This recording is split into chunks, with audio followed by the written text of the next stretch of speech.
কখন কার সাথে বসবো, কোথায় কি কথা বলবো, সেটা আপনাকে কেন ওপেন করবো? ওনাকে জিজ্ঞেস করুন কি আছে। দেখুন, খাদ্যটা সব মানুষেরই, কি খাবে কি পড়বে সেটা তাদের নিজস্ব রুচির ব্যাপার। ভারতবর্ষের রেল যদি কাউকে নিরামিষ খাবার খাওয়ায়, আমি তো অন্ততপক্ষে তার নিন্দা করব না, কারণ মানুষের স্বাস্থ্য ভালো থাকবে। নিরামিষ খেলে অনেক দিক থেকে ওষুধের খরচা কমবে, শরীর স্বাস্থ্যর লংজিভিটি বাড়বে।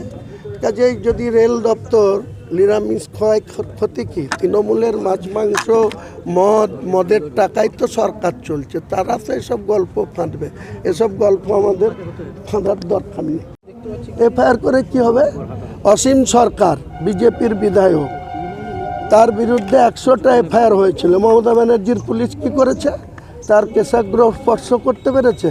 তো মনিরুল ইসলাম শাসক দলের হয়েই তো ডাঙ্গা বাজাচ্ছে।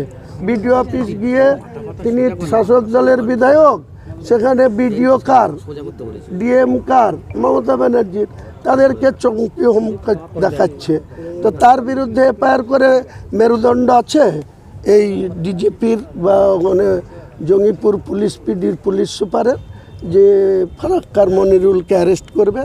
অসীম সরকারের মতন একজন বিজেপির বিধায়কের কেশাগ্রহ স্পর্শ করতে পারছে না, তারপরে তারা আবার সেই রেজ্জাক মোল্লা বলেছিল সিপিএমের নেতৃত্বদের, হেলে ধরতে পারে না, কেউ তো ধরতে যাচ্ছে। তেমনি এরা তো অসীম সরকারের বিরুদ্ধে ব্যবস্থা নিতে পারে না, আর আজকের দিনে মনিরুল ইসলামের বিরুদ্ধে মমতা ব্যানার্জির পুলিশ ব্যবস্থা নেবে। এমনি তো বললাম ট্যাবলেট খেয়ে ঘুমাতে হচ্ছে।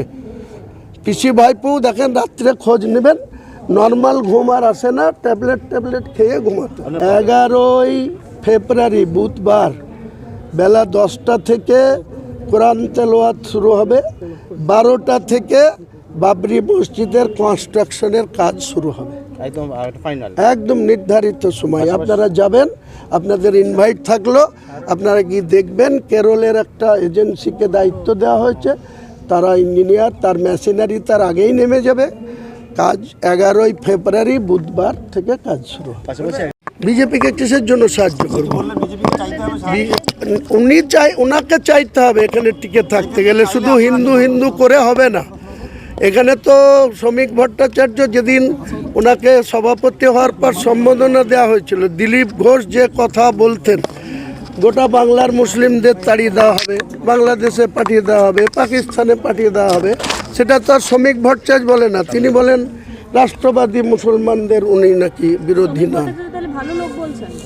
ওই যে উনি ভালো বক্তা, জনভিত্তি নেই, গ্রাসরুটে কোনো লোক নেই। ওনারা তো শুরু করবেন 70% দিয়ে, আমরা শুরু করব 100% দিয়ে।